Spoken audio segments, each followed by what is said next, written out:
Queridos hermanos, que Dios me les bendiga. De verdad que bienvenidos a todos los hermanos que nos están escuchando. Vamos a estar hoy compartiendo una enseñanza sumamente importante, sumamente importante, que he titulado La batalla de Gog y Magog. Yo quiero decirles, queridos hermanos, que esta enseñanza va a ser preciosa. Ustedes no tienen idea lo extraordinario de todo lo que vamos a estar estudiando. Ustedes se van a dar cuenta que va a ser una enseñanza profunda, así que yo quiero pedirle por favor dos cosas. Número uno, quiero primero pedirle que tome papel y lápiz y su Biblia, porque estamos en tiempos, queridos hermanos, donde necesitamos estudiar con profundidad la palabra de Dios y no podemos estudiar la palabra de Dios sin la Biblia. Entonces, vaya por un cuaderno, vaya por un lápiz, tenga su Biblia a mano y tome nota de todas las cosas que vamos a estar enseñando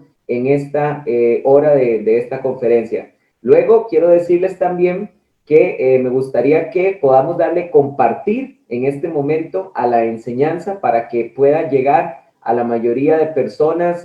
Compártaselo el link a personas de WhatsApp, a personas en el Facebook. Compartamos esta conferencia del día de hoy, que va a estar extraordinaria y que se titula La batalla de Gog y Magog. Vamos a comenzar en materia. ¿Qué les parece? Vamos a ir a Ezequiel capítulo número 38, por favor. Ezequiel capítulo número 38. Hoy la conferencia va a ser analizada desde tres perspectivas. Va a ser analizada bíblicamente, por supuesto. Vamos a utilizar también los escritos de Flavio Josefo para poder comprender algunas cosas del libro de Ezequiel, y vamos a estar hoy transmitiendo una cantidad de noticias, de videos que ustedes van a ver. Ahorita les voy a pasar los videos de las últimas noticias que tienen que ver, pienso yo, con el cumplimiento de esta profecía. Permítanme comenzar diciendo primero lo siguiente. Es muy importante que cuando nosotros estamos estudiando la escatología, nosotros nunca pretendamos dogmatizar nuestra posición escatológica. ¿Qué es lo que estoy queriendo decir? Lo que estoy diciendo es que la profecía no es fácil de interpretar. Yo, cuando he compartido conferencias de escatología en la congregación Río de Dios acá en Costa Rica, le he dicho siempre a la congregación que es muy importante que nosotros no olvidemos que en el libro de Juan hay una historia de la que debemos aprender mucho cuando nos introducimos en temas escatológicos. ¿Cuál es esta historia? Bueno, esta historia precisamente tiene que ver cuando la Biblia dice que Jesucristo le dijo a Pedro con respecto al discípulo amado, es decir, el apóstol Juan, que si yo quiero que él esté hasta que yo regrese, ¿qué a ti?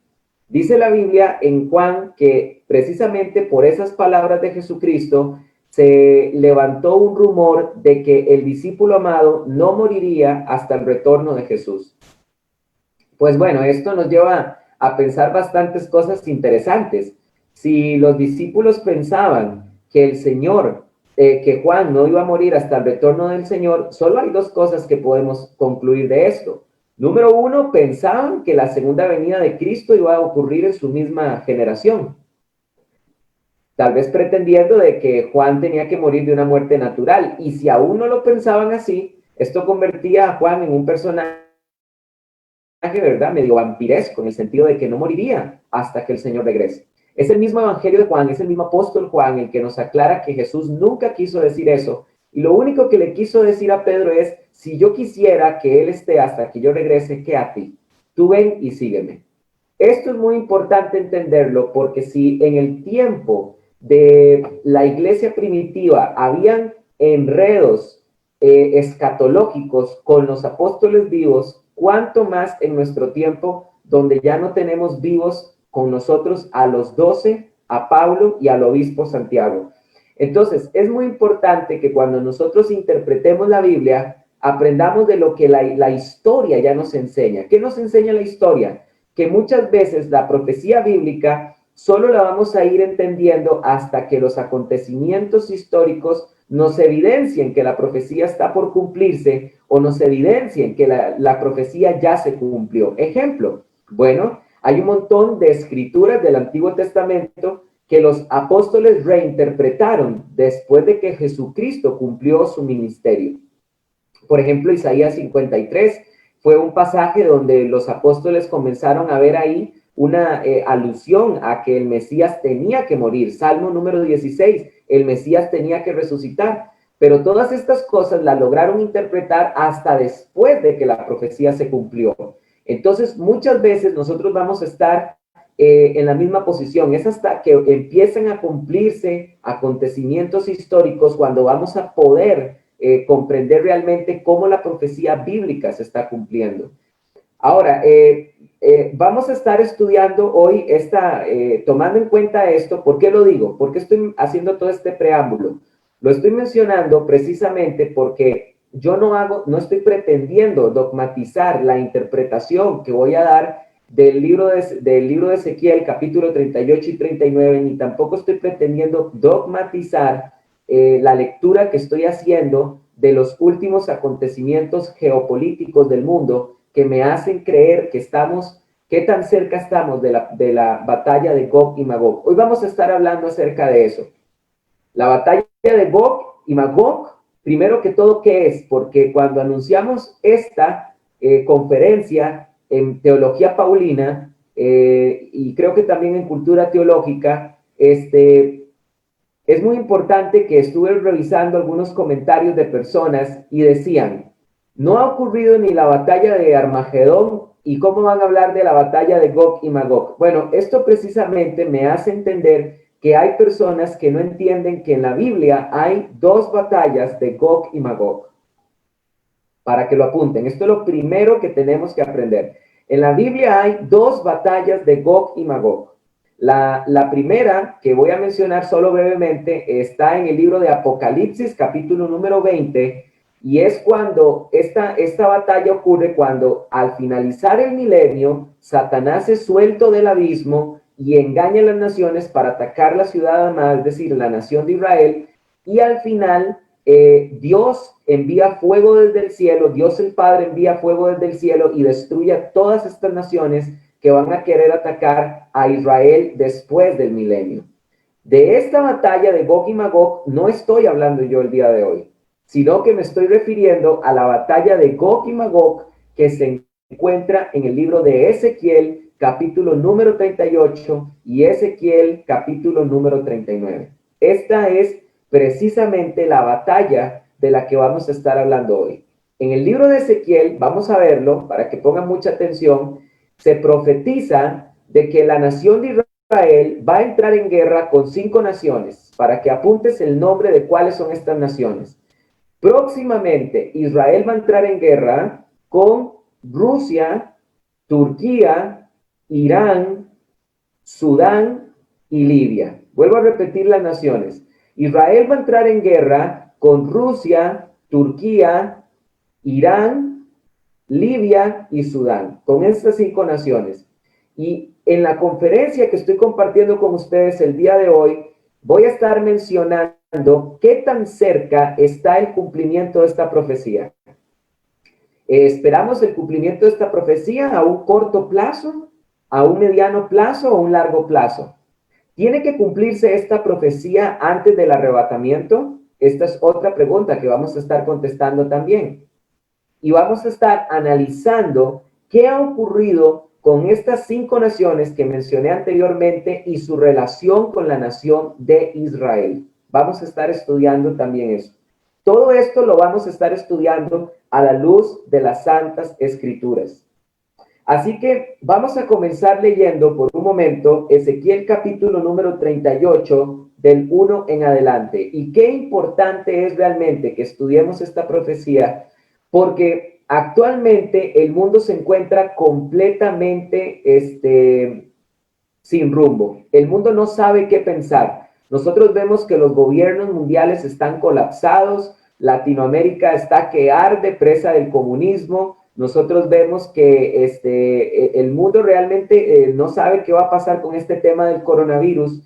Y lo triste es que los cristianos creen que el coronavirus es una señal del fin de los tiempos. Esto no es así. Yo los invito para que busquen en el YouTube, en el canal de Teología Paulina, la conferencia que compartí, ¿es el coronavirus una señal del fin de los tiempos? También les recomiendo que vean la conferencia El principio de dolores, igualmente en el YouTube de Teología Paulina. Nosotros, el coronavirus no es una señal del fin de los tiempos. Sin embargo, los cristianos creen que estamos en el fin por el bendito coronavirus. Y esto no es así. Y realmente las profecías bíblicas que sí nos deben de importar, realmente los cristianos, la mayoría de los cristianos no tienen la más mínima idea de estas profecías. Una de estas es la batalla de Gog y Magog que vamos a estar estudiando hoy. Dice así la Biblia en Ezequiel capítulo 38, versículo número 1. Vino a mí palabra de Yahvé diciendo, hijo de hombre, pon tu rostro hacia Gog en tierra de Magog, príncipe de Ros, de Mesec, de Tubal, y profetiza contra él y di, así dice Adonai Yahvé, oh Gog, príncipe de Ros, de Mesec, de Tubal, he aquí yo estoy contra ti, te haré volver con tu ejército, caballos y jinetes, todos ellos con ropas vistosas, una gran muchedumbre con paveses, escudos y espadas. Versículo número 5. Persia, Cus, Fut, estarán con ellos todos los escudos y yelmos, Gomer y todas sus hordas, la casa de Togarma de los confines del norte, con todas sus hordas, tropas innumerables te siguen, tú y toda tu multitud reunida contigo, prepárate y apercíbete y sé tú su caudillo. Vean ustedes, queridos hermanos, que cuando nosotros leemos estas cosas, no entendemos absolutamente nada al parecer. ¿Y por qué razón es esto? Bueno, precisamente porque todos los nombres que se acaban de mencionar en esta profecía, Mesec, Tubal, Gomer, Togarma, Cus, Fut, Libia, Gog, Magog, no tenemos la más mínima idea de qué son. Son nombres que están completamente desconocidos para nosotros en la modernidad. Entonces, es muy importante que nosotros entendamos que en estos 5 versículos primeros que acabo de leer de Ezequiel capítulo 38, se acaban de mencionar 5 naciones que van a entrar en guerra con Israel. Precisamente, hay que entender que estas naciones que se están mencionando acá, nunca han entrado hasta el momento todas juntas en batalla con Israel durante su historia. Me estoy dando a explicar. ¿Cómo sabemos que la batalla de Gog y Magog de Ezequiel capítulo 38 no ocurrió ya? Bueno, es que si nosotros nos fijamos en la historia de Israel, ni durante el tiempo de los 400 años durante los jueces, ni durante el tiempo de los 120 años de monarquía de Israel, ni durante los casi, ni durante casi los 450 años de división del reino del sur y del norte, ni durante el tiempo del regreso de Israel a Babilonia, ni durante cerca del tiempo de Jesús, estas naciones ya han entrado en guerra con Israel. Esta es una guerra que tiene que cumplirse, bíblicamente hablando. Ahora, ¿cuáles son esas naciones? Porque, ¿qué significa Gog? ¿Qué significa Magog? ¿Qué significa Ros? ¿Qué significa Mesel, Tubal? Todas estas naciones. Bueno, vamos a verlo. En primer lugar, yo quiero mencionar la palabra pon tu rostro hacia Gog en tierra de Magog. La palabra Gog en hebreo significa un líder. Eso es lo que significa, un líder que dirige un ejército. Cuando la Biblia nos menciona de que hay profecía, hay endechas, hay oráculos en contra de este Gog, la Biblia nos está diciendo que esta guerra será liderada por un personaje que tendrá muchísima influencia en el fin de los tiempos.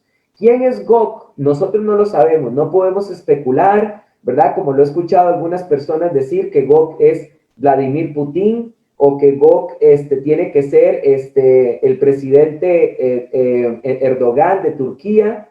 No, nada de esto es correcto. Nosotros no sabemos quién es Gog, este personaje, no sabemos si está vivo. a lo mejor ya está vivo. Vamos a mencionar esto. Yo creo que esta profecía está en un mediano cumplimiento, o sea, a plazo.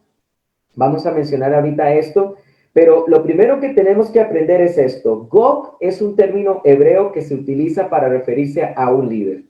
Ahora, aquí se nos menciona que este Gog tiene relación con la tierra de Magog, la tierra de Ros, la tierra de Mesec y la tierra de Tubal. ¿Qué significa esto? Bueno, para poder entender esto, es necesario que nosotros leamos por un momento el libro Antigüedades de los Judíos de Flavio Josefo.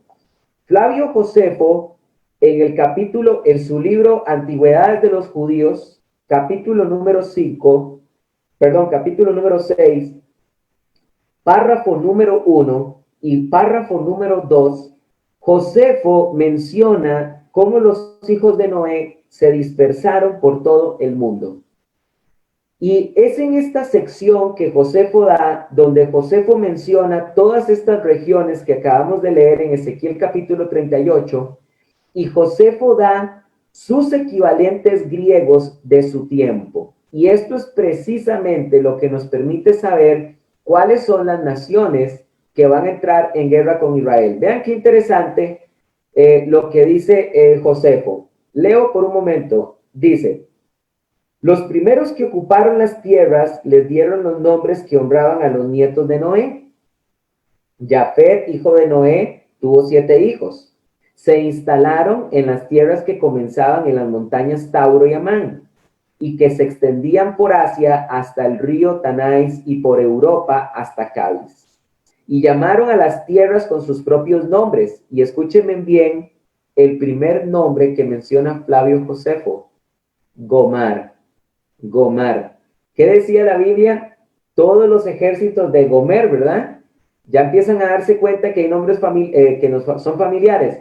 Gomar fundó lo que los griegos llaman ahora de los Gálatas, pero que antes se llamaban de los gomerrenses. Magog fundó lo que llamaron los magogas, pero que los griegos denominan los escitas. Aquí está la clave. Vean qué interesante esto, queridos hermanos. Acá la Biblia nos está mencionando que Magog fundó a los magogas, que los griegos conocen como los escitas. Ahora, si ustedes buscan quiénes son los escitas en una enciclopedia, se van a dar cuenta que los escitas son el pueblo del cual descienden los rusos. Por eso es que Magog es Rusia, nuestra Rusia moderna. En la Biblia, Magog es lo que nosotros hoy conocemos como Rusia. Luego Josefo dice, luego Josefo va a mencionar otras tierras también. Voy a mencionarlas acá por un momento. Josefo dice, los mosquenos fueron fundados por Mosoc, que en la Biblia se le llama Mesec. Ahora son los capadocios. ¿Quiénes son estos pueblos? Bueno, este pueblo precisamente es el que está vinculado con la actual Turquía. Y si nosotros leemos el párrafo número 2 de Flavio Josefo dice, los hijos de Cam poseyeron la tierra de Siria y Amán y las montañas del Líbano, ocupando todas las tierras hasta la costa del mar y del océano. Algunos de sus nombres desaparecieron completamente, otros fueron cambiados con otra pronunciación difícil de identificar. Algunos, sin embargo, se conservan sin variaciones. De los 4 hijos de Cam, el tiempo no alteró el nombre de Cus.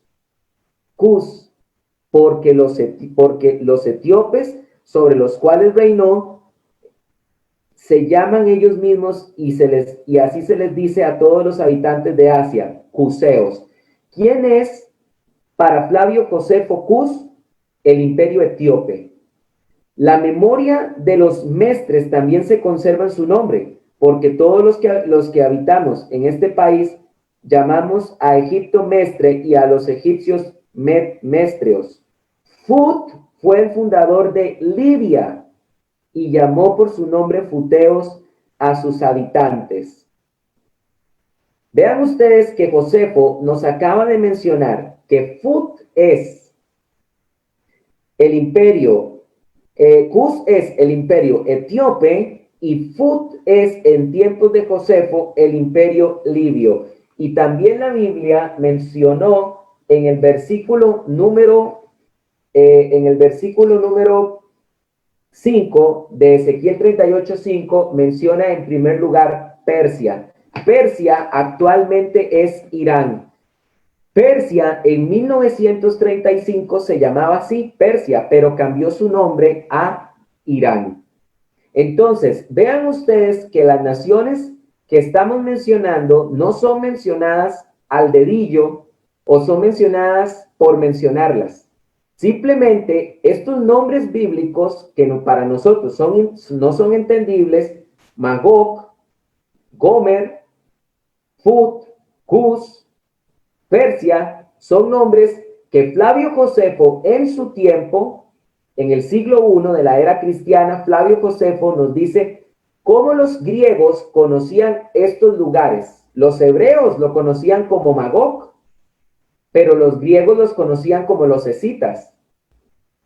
Los hebreos los conocían como Cus, como Fut, pero los hebreos, los griegos lo conocían con otro nombre. Y gracias precisamente a lo que Flavio Josefo hizo, es que nosotros podemos saber con certeza estas naciones que precisamente son las que van a entablar esta batalla. Ahora, vamos a pasar, después de que hemos mencionado estas naciones, gracias a la historia que nos ofrece Flavio Josefo, vamos a pasar por un momento a seguir leyendo el texto para que veamos cómo estas naciones van a atacar a Israel. Vean lo que dice el versículo 6. Dice, de aquí a muchos días recibirás una orden. Vean lo que dice la Biblia, subráyalo. En los años postreros, ¿se dan cuenta? Es una profecía para el fin de los tiempos.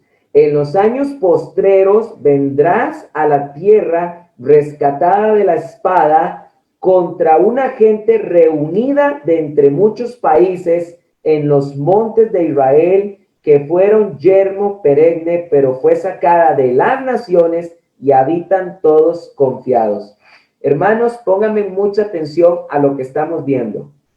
La Biblia está diciendo que en los postreros tiempos, este rey altivo llamado Gog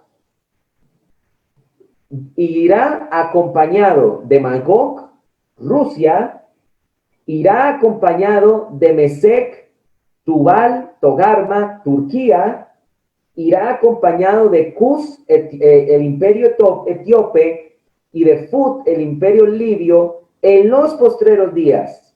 Y levantará espada en los montes de Israel, y dice la Biblia, contra un pueblo que fue sacado de entre las naciones y habita confiado.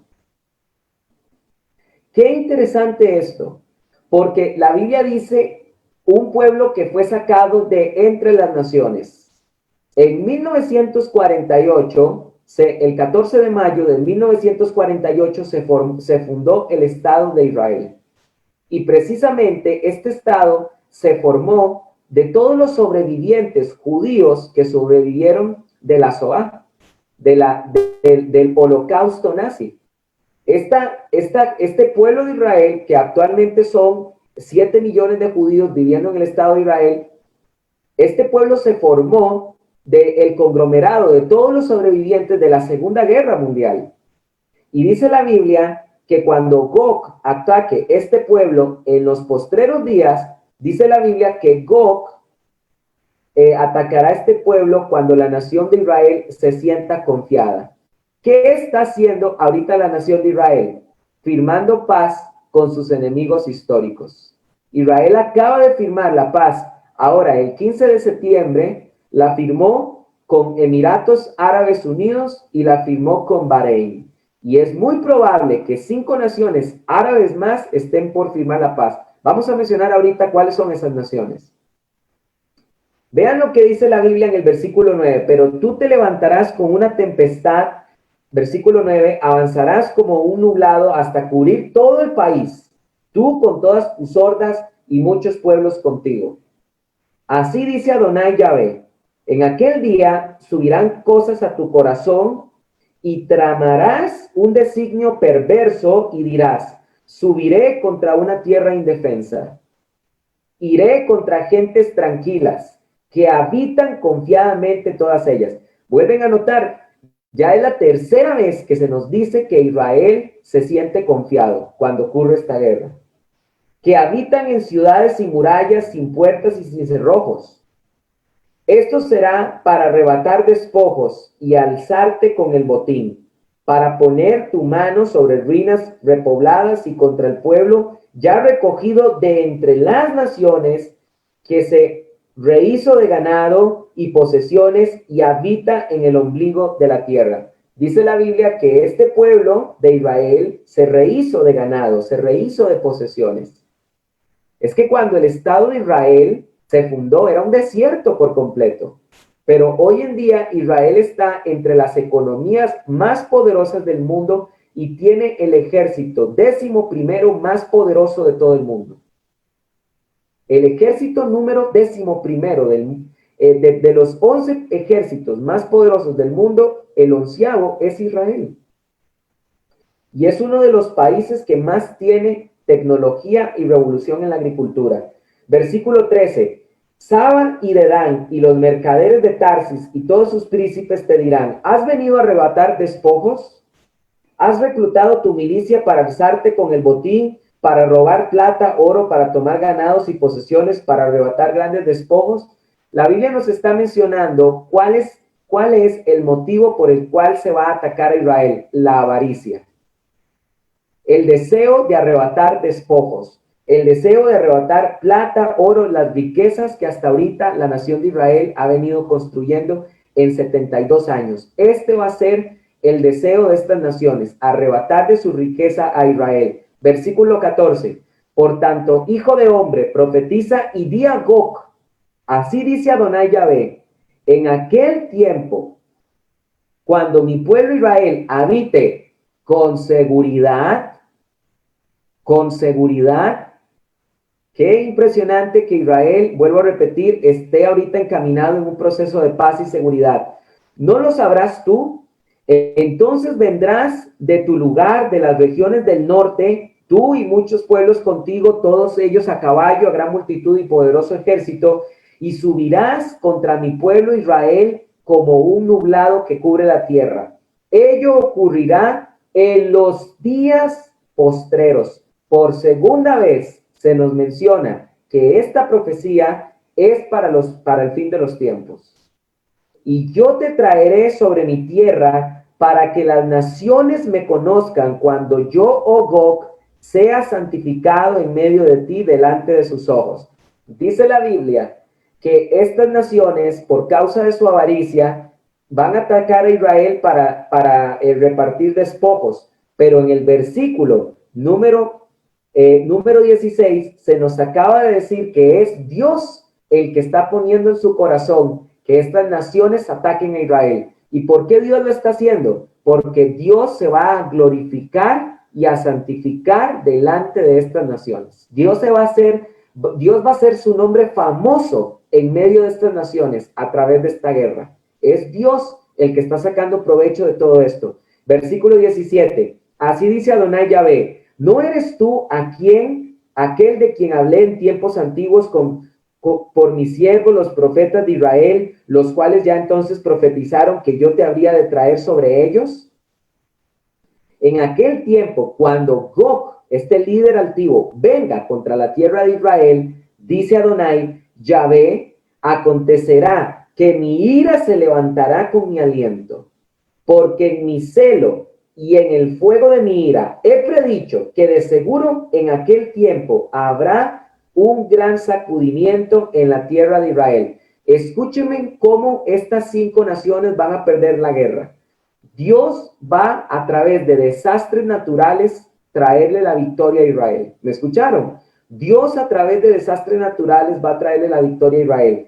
Dice la Biblia que en aquel tiempo habrá un gran sacudimiento en la tierra de Israel. Cuando esta guerra ocurra, la Biblia profetiza de que va a haber un terremoto en la nación de Israel, de manera que los peces del mar, las aves de los cielos, las bestias del campo y todo lo que repta sobre la tierra y todos los hombres que están sobre la faz de la tierra temblarán ante mi presencia, y los montes se desmoronarán y los vallados caerán y todo muro será abatido.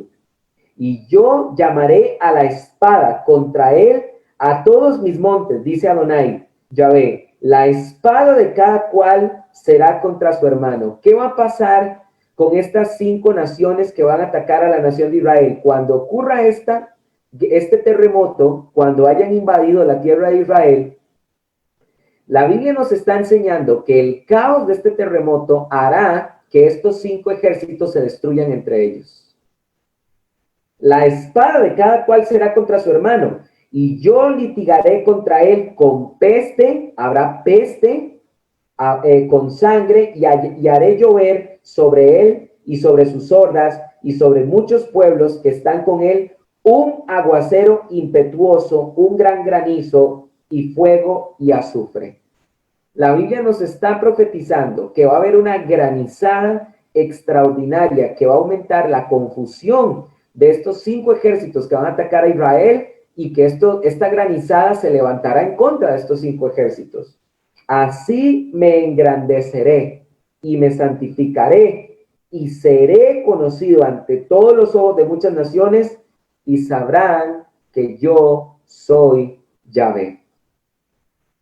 ¿Cómo van a perder estas 5 naciones la guerra? No la van a perder por un conflicto militar, la van a perder porque entre ellos mismos se van a destruir por causa de la confusión que Dios va a traer a través de desastres naturales. Ahora, vamos a analizar, y es aquí donde vamos a compartir algunos videos, vamos a analizar qué tan cerca realmente están estas profecías de cumplirse. O sea, vamos a ver el panorama internacional. Vamos a ver por un momento, ¿qué podemos decir de estas naciones que se nos están profetizando acá? Yo quiero decirles, queridos hermanos, en primer lugar, que vamos a ver que ya de estas 5 naciones, 4 ya están listas para la guerra. 4 de estas naciones ya están listas.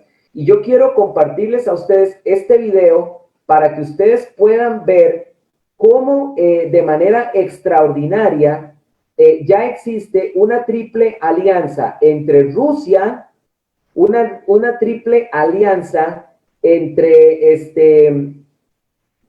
una triple alianza entre Rusia, Turquía e Irán, y cómo este año, pónganme mucha atención, este año Libia se incluye a las naciones que van a tener parte en esta guerra.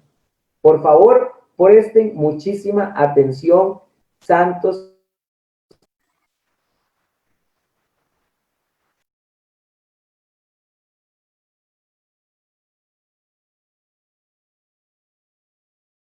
En una videoconferencia celebrada este miércoles entre los presidentes de Irán, Rusia y Turquía, 3 países garantes del proceso de paz en Siria, el presidente iraní Hassan Rouhani insistió en la necesidad de respetar la soberanía, la independencia y la integridad territorial del país árabe. Asimismo, aseveró que son los propios sirios los que deben decidir su futuro a través del diálogo intersirio y sin actores extranjeros. Una Siria unida e independiente, sin la presencia ilegítima de potencias extranjeras, no solo devolverá la paz al país después de años de sufrimiento, sino que también contribuirá a la estabilidad y la seguridad de sus vecinos. El conflicto sirio no tiene una solución militar, solo se puede resolver a través del diálogo. A su vez, el presidente de Rusia, Vladimir Putin, resaltó la importancia del proceso de Astana a la hora de resolver la crisis siria y preservar la independencia del país árabe. Además, denunció las recientes sanciones impuestas por Estados Unidos contra Damasco, resaltando que tienen como objetivo asfixiar económicamente a Siria.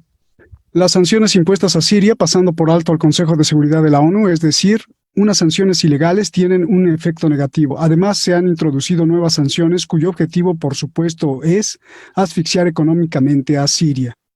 El mandatario turco, por su parte, subrayó que la cooperación tripartita será definitivamente decisiva para el futuro de Siria y confió en que tal cooperación será fructífera tanto para Siria como para toda la región de Asia Occidental. Como países garantes del proceso de paz en Siria hemos trabajado mucho, hasta hemos intervenido para impedir esfuerzos separatistas para que Siria no se quede en trozos.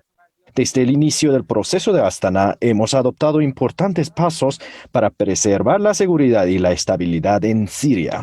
Los tres mandatarios tenían previsto reunirse en marzo en Teherán, capital iraní, pero la cumbre tuvo que posponerse debido a la situación provocada por la pandemia del nuevo coronavirus. El evento de hoy es la continuación de las citas trilaterales iniciadas desde noviembre de 2017 en la ciudad rusa de Sochi, donde firmaron una declaración conjunta en la que acordaron, entre otros puntos, seguir de manera activa la cooperación trilateral a fin de establecer la paz y la estabilidad en Siria sobre la base de la resolución 2254 del Consejo de Seguridad de la ONU. Matías Moipur, Hispan TV Noticias.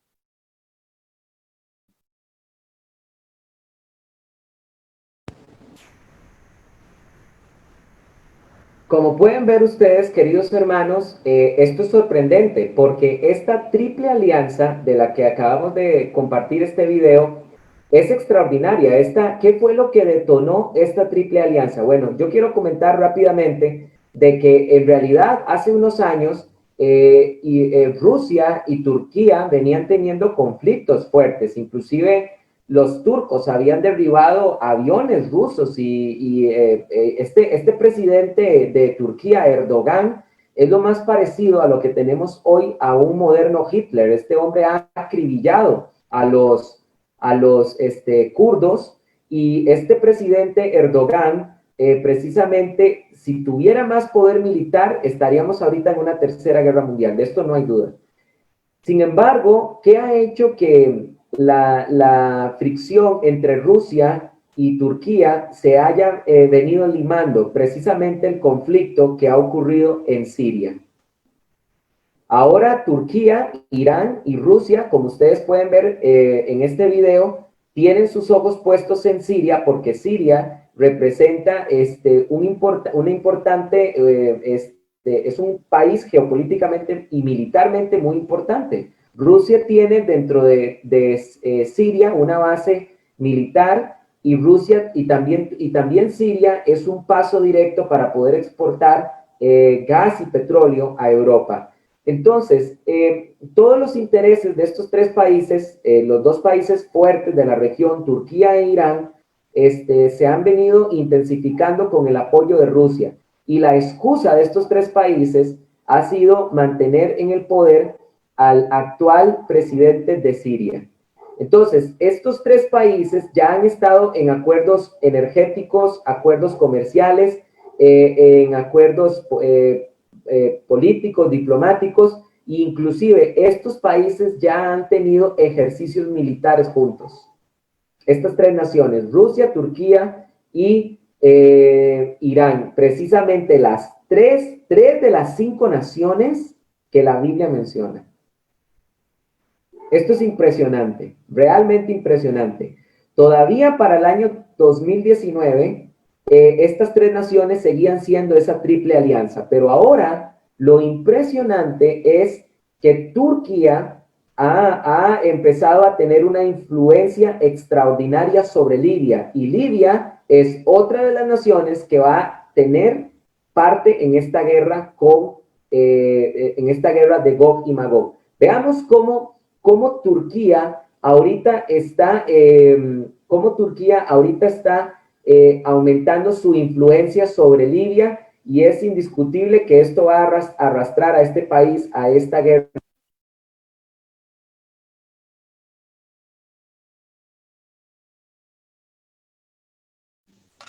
Turquía ya ha empezado a desplegar tropas en Libia, como ha reconocido el presidente turco Recep Tayyip Erdogan.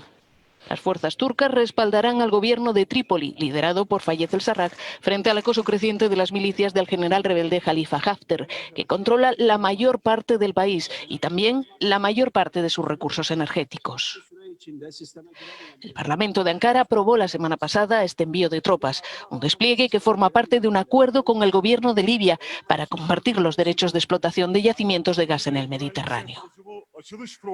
Turquía se implica en este conflicto, según los analistas, no para derrotar al general Haftar, sino para evitar que caiga el gobierno del Sarraj y forzar un alto el fuego y negociaciones políticas. En el tablero bélico de Libia cada vez hay más fuerzas implicadas.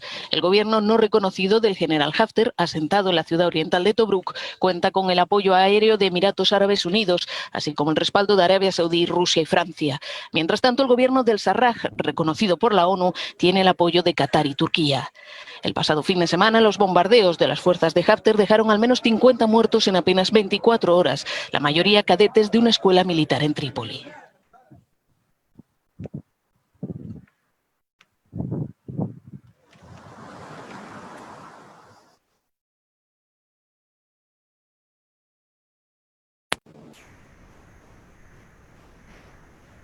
Bueno, como ustedes pueden ver, esta noticia es extraordinaria también. Vemos cómo Turquía está enviando tropas a Libia. Es importante mencionar que de todos los países de África, Libia es el país que más tiene petróleo en toda África. Y es importante también que para Turquía el dominio, ¿por qué Turquía quiere dominar Libia? ¿Por qué Turquía se quiere meter en Libia? Bueno, ustedes saben que en Turquía surgió el antiguo Imperio Otomano y el Imperio Otomano gobernó sobre el norte de África. Entonces, hay aires en la actual Turquía y en este gobernador Erdogan de poder resucitar el antiguo Imperio Otomano, que no lo va a lograr porque la Biblia nos enseña que el último imperio de la humanidad va a ser el del anticristo. Y no lo va a lograr porque la Biblia nos profetiza los imperios que iban a existir cuando Israel fuera nación. Por eso es que el Imperio Otomano no aparece en la estatua de Nabucodonosor, porque cuando el Imperio Otomano existió, Israel no era una nación, pero ahora Israel es nación. Entonces, el último imperio que existirá cuando Israel sea nación es el imperio del anticristo. Si ustedes quieren saber cuáles son las 10 naciones que van a gobernar el imperio el imperio del anticristo, les recomiendo que vean en el canal de YouTube la enseñanza, el canal de YouTube de Teología Paulina, las 10 naciones del imperio del anticristo. En esa conferencia explico cuáles van a ser los 10 países que van a gobernar el imperio del anticristo. Yo quiero nada más mencionar también de que es muy importante de que nosotros entendamos que ¿por qué razón? ¿Cómo es posible que ahora Turquía se comenzó a meter en Libia? ¿No se han preguntado eso? ¿Cuáles fueron los acontecimientos históricos que le dan posibilidad a Erdogan, el presidente de Turquía? ¿Cuáles son los acontecimientos históricos que le permitieron a Turquía meterse en Libia? Bueno, es que en el 2011, no sé si ustedes recuerdan, pero había ocurrido la famosa primavera árabe, que fue cuando quitaron varios dictadores de países del mundo árabe. Uno de ellos, el de Libia, era Gaddafi. Y Gaddafi lo quitaron del poder. Esto fue una intervención militar que hizo Francia. Y cuando Francia entró y mataron a Gaddafi, literalmente Libia se convirtió en una tierra de nadie. Esto fue lo que provocó el caos en la región de Libia y aprovechando esto, Turquía se ha metido para favorecer a los líderes que les convienen, porque precisamente Turquía necesita líderes que les convienen porque Turquía y Libia comparten fronteras en sus mares. Entonces, precisamente Turquía necesita tener un líder en Libia que le convenga para poder negociar con ellos una distribución que a ellos les favorezca en cuanto a las fronteras de los mares. ¿Cómo ocurrió esto de la muerte de Gaddafi? Qué importante es estudiar todas estas cosas. Vean ustedes esto de la siguiente manera.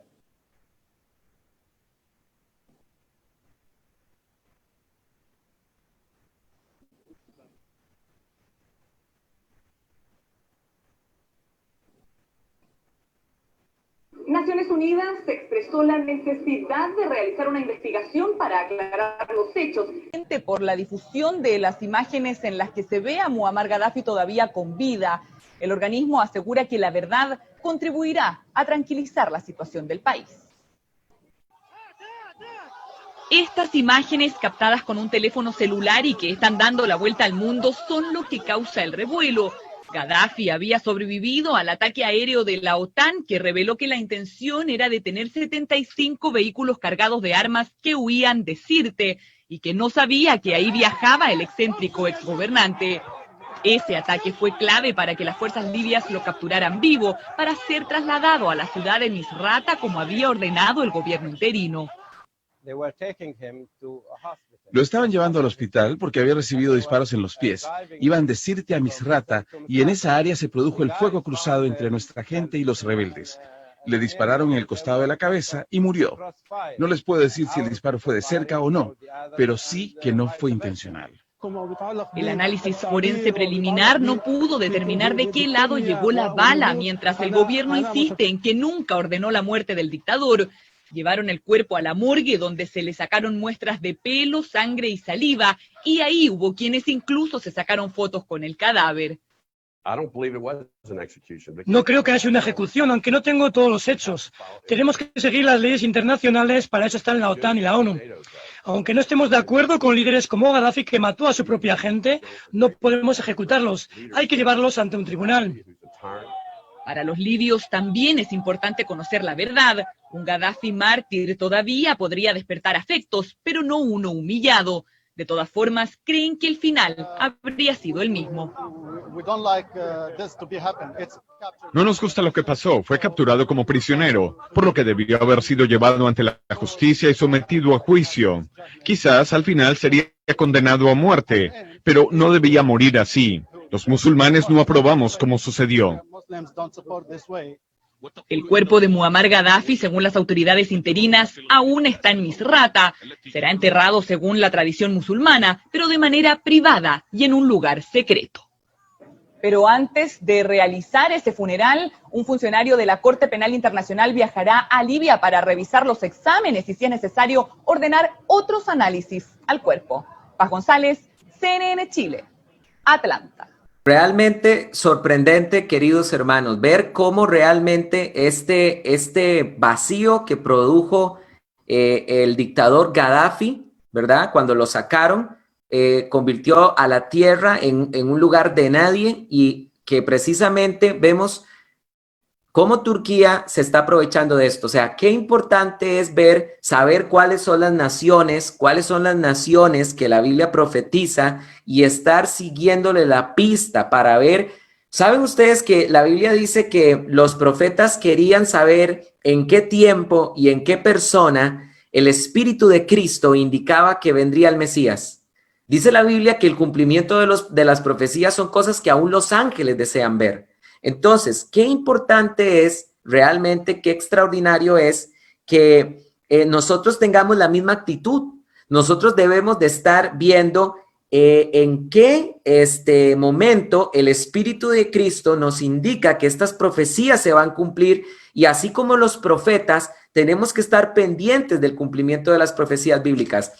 ¿Saben una cosa? Yo estoy viendo en los comentarios que una persona comentó y dijo que para qué estudiamos esas profecías y no quitamos la mirada de Cristo. Dile eso al profeta Daniel, cuando la Biblia dice en su libro, el libro de Daniel, que Daniel estaba estudiando la profecía de las 70 semanas, la profecía de que Israel se iría al exilio babilónico por 70 años.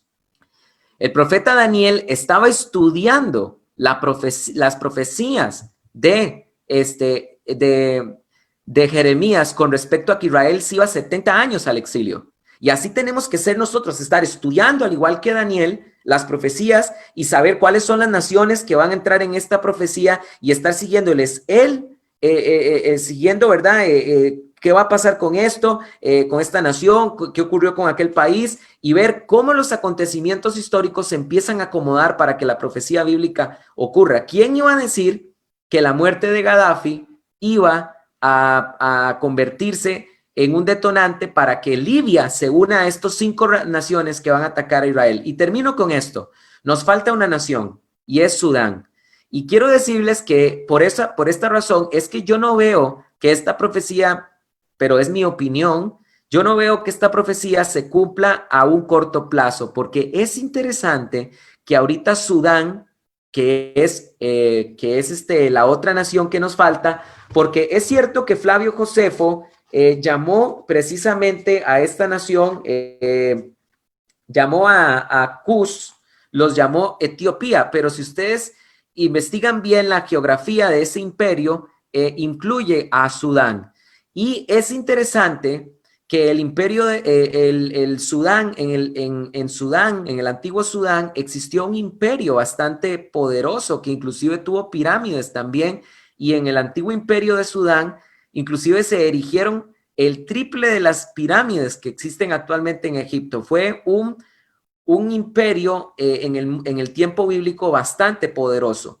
Ahora, ¿qué pasa con Sudán? Sudán parece que más bien se está alejando de entrar próximamente en una guerra con Israel, porque Sudán precisamente se cree que es la tercera nación que va a firmar paz en estos días con Israel. Vean ustedes esto acá que tengo para ustedes preparado, y con esto ya vamos a ir terminando. Por favor, vean esta noticia. Israel, próximo acuerdo de paz lo firmará con Sudán. Y aquí podemos ver que dice, tras los históricos acuerdos de paz entre Israel con Bahrein y Emiratos, es posible que se firme un tercero Sudán en tiempos santuario de terroristas.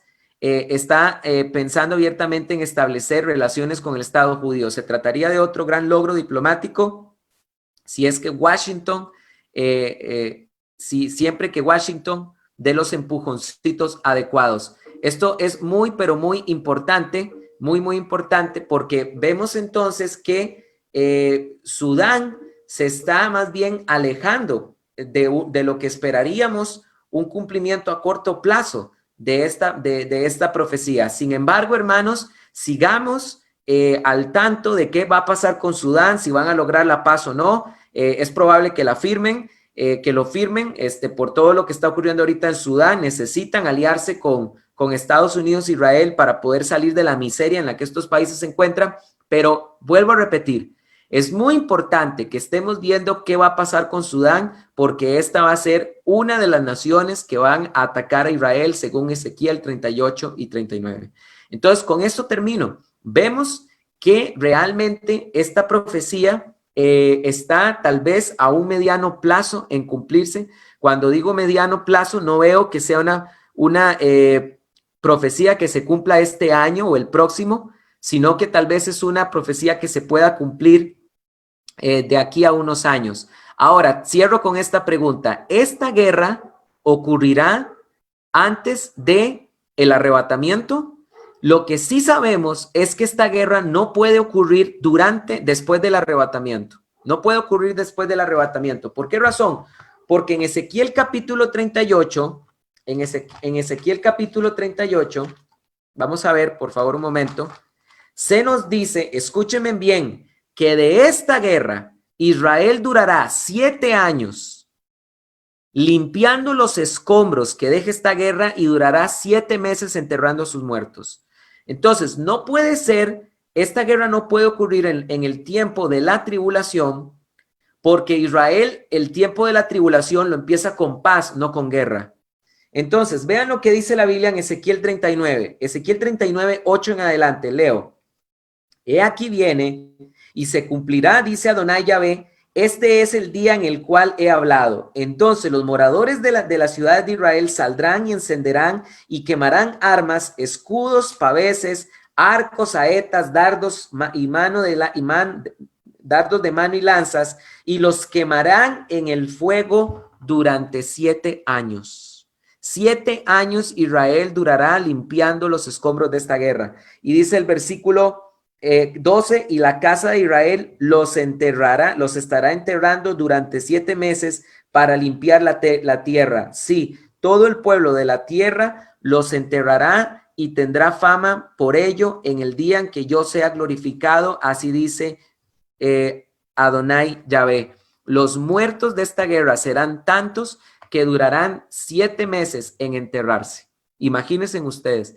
Entonces, esta guerra no puede ocurrir, es muy difícil que ocurra en el tiempo de los 7 años de tribulación. Eso es definitivo. No puede ocurrir en los 7 años de tribulación. Así que es muy probable que esta guerra ocurra antes del arrebatamiento. Ahora, algo interesante, la otra pregunta es, entonces quiere decir que no podemos esperar el arrebatamiento sin que esta guerra ocurra. No precisamente. Y les voy a explicar por qué.